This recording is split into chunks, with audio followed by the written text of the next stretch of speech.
Glad to know you're still with us. Now, let's break down the Startup Act 2023 to better understand its impact or its proposed impact on the business environment. To secure the successes recorded in the startup subsector, President Muhammadu Buhari inaugurated the National Council for Digital Innovation and Entrepreneurship. According to a statement by the Special Advisor to the President on Media and Publicity, Femi Adesina, the new council is tasked with the mandate to guide the implementation of the Nigeria Startup Act 2022. Speaking at the inauguration of the 14-member council chaired by him, the president directed the Secretariat, the National Information Technology Development Agency, NITDA, to ensure faithful implementation of the act, which provides incentives and support for startups, including tax breaks and access to funding. The Act provides incentives such as grants and tax rebates to encourage innovation and investment in the technology sector, and also aims to create an enabling environment for startups to access capital, mentorship, and support. It also seeks to expand the scope of entrepreneurship and create new jobs in the sector. Now, what are the opportunities here? Wale Amin joins us virtually. He is a publisher, Exclusive Africa. He is also an entrepreneur. Thank you for joining us, Wale. Wale Amin, can you hear me? Yeah, thank you for having me. All right, we also have Charles Fakraha, who has been on standby on the other line. Thank you for staying with us, Charles. Yeah, thank you. Now, let me begin with you, Wale. What do you suppose that this Startup Act means, especially for Nigeria's business environment?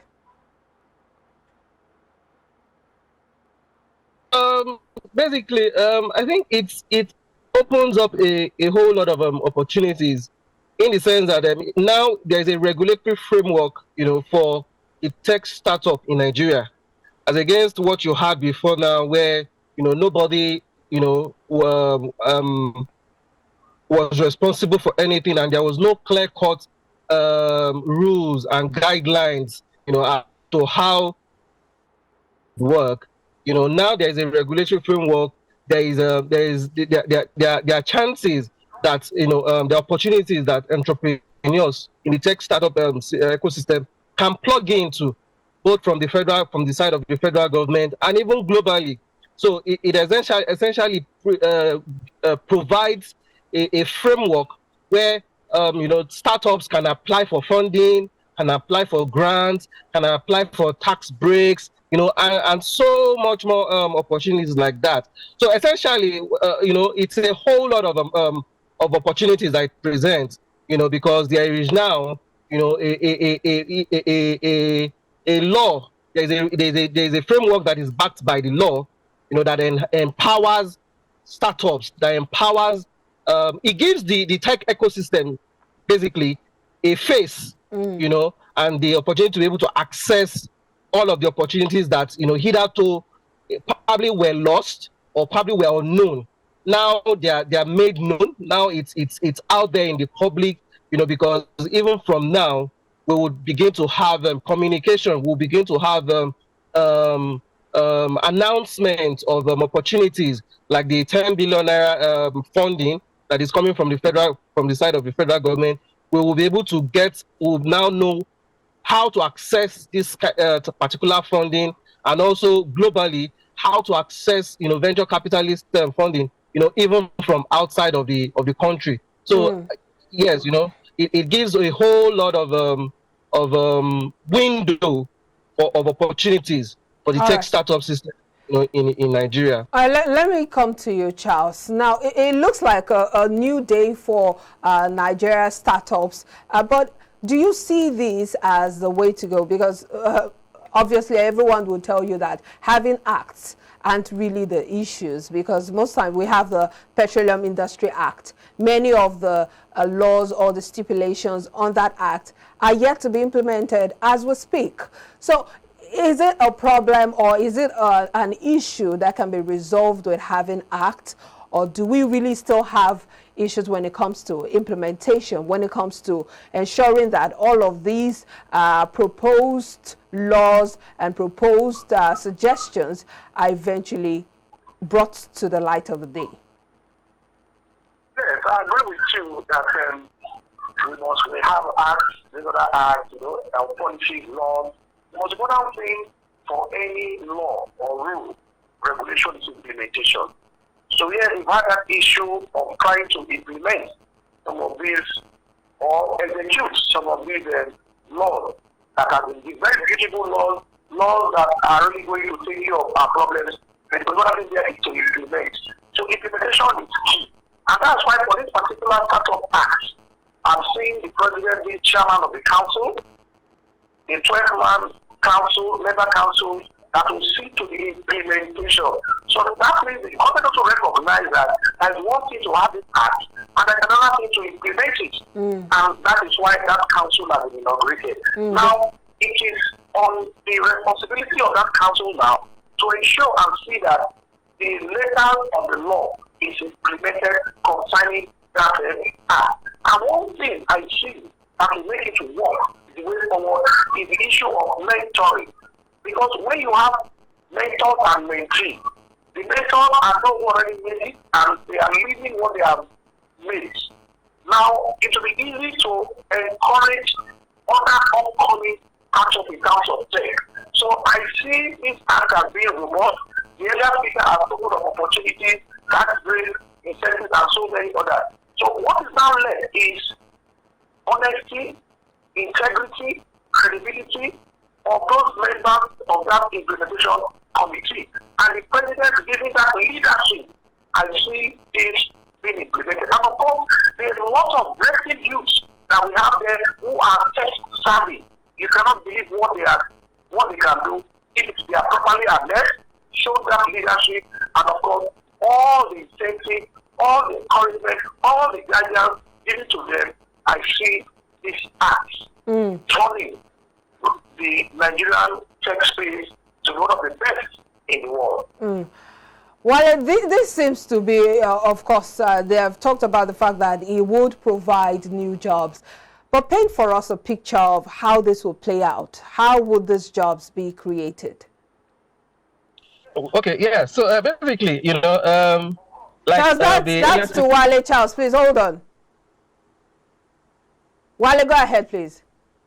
Oh, okay, all right. So yeah, just like Charles has said now, it's going to open up access to funding, and just like I said also, so and basically we have many of our tech guys, doing marvelous stuffs. We have ideas, people brimming up with ideas, solutions that meet, the peculiar needs of the African continent. And so many people, the only thing stopping many is access to funding. So if you provide that gateway, if there is access to funding, definitely you see people soar. And then when people soar, when founders are able to get funding, they definitely will have the need. They will have need to employ others. You're not just going to be the one, carrying out your project. You're going to need the services, of product managers, UX, UI designers, copywriters, and all the lots. So definitely once this open up, and just like Charles said, if we can get it right at the point of implementation, because the truth is, this is not the first. This is not the first brilliant, act that is coming up. And one of the things you realize in Nigeria is that we have the issue of implementation, forthright implementation, continuous implementation. So, but if we can get that right on these, then we definitely will be seeing tons and tons of ideas coming up, founders being able to, carry out and implement their projects, and by so doing, we will get people being employed, and many young people out there, will get employment who either will probably have remained unemployed. They will be able to, maximize their capacities. There are many people right now, whose capacities are underutilized, and so that is what we would have. We would have people who have need for these special capacities, which before now, are just latent. They're just there. So if this is properly implemented, if access to funding is created, and founders can actually access this funding both home and abroad, definitely you're going to see tons and tons of jobs, being created, and many of our people will be taken off the street. Many will also learn and go on to do bigger things. So it's you're just going to realize that it's going to be a ripple effect. We're going to have a ripple effect even into the economy. Young people will be properly engaged, and it just will go on from there. So it sounds beautiful on paper, because most times we have, as you said, we have several policies on paper that actually look very good, but when it comes to implementation, there goes the bottleneck. Charles, let me come to you. Now, we've been talking about implementation. Of course, there is no timeline in this report as regards when what is expected to be achieved. We only have the report that, yes, a 14-member council has been set up to see that this is properly implemented. But when it comes to access to funding, which Wale has been emphasizing ever since we began this conversation, there is need for data. I'm sure you agree with me that they would need the data of those that actually need this funding, so that the money doesn't go into the pockets of those who actually do not need them, as we've seen in the past. How do you see this working out in a country that lacks data? Yes, I think that's the critical part of it. It's funding, getting to the required persons that have had all the requirements benefit from this act. I think that is the work of that implementation committee. They have to go from state to state to ensure that, in fact, even some states, we have Silicon Valley, so it's to, and we even have some of these associations. So it's to go from state to state, identify these tech startups, and of course, that are coming up from state to state, and begin to take them from there. Because that's the way you can get the actual persons who actually deserve this funding from this. So it is the work of that implementation committee. It's a hard work. They just have to do it. They just have to get to the states and begin to get these persons one by one, all the 36 states of the Federation, including Abuja, to get them and ensure that, of course, they should also screen them to know whether they are actually the real people when it comes to startup tech companies. It's hard work, but the committee has no other choice. This is what it needs to be done. Like you have said, we lack data, and for this committee not to fail in their assignment, they need to go that way of identifying each of these startups state by state, local government and local government, before they can have what they want and begin to. And of course, even when advancing this fund, implement, we talk of monitoring and mentorship. So not only these mentors who are already, in that space, doing it very well, to assist them to also identify persons and people that will really benefit from some of these funding from the startup, from the act. All right. Let me wrap up with Wale's final thoughts on this Startup Act. Yeah, so like we've said, it's a beautiful one. We've been expecting it. It's been on since last year, and now it has been signed into law. So we're hoping that we will go on from paperwork to implementation. And thank God, the president is the one chairing the body that is saddled with the implementation. So we are hoping that with this, it would not just be one of those beautiful ideas. We will go on from just paperwork to implementation, and we will fish out brilliant ideas. And just like Charles said, we would also be able to target ideal and genuine entrepreneurs, not just people who are disguising as tech entrepreneurs just because they've seen money, but the body will do their due diligence and fish out brilliant ideas that will impact the nation. That will impact the nation. It's really very important, so that from here we can have ideas that that will deal with our agriculture sector.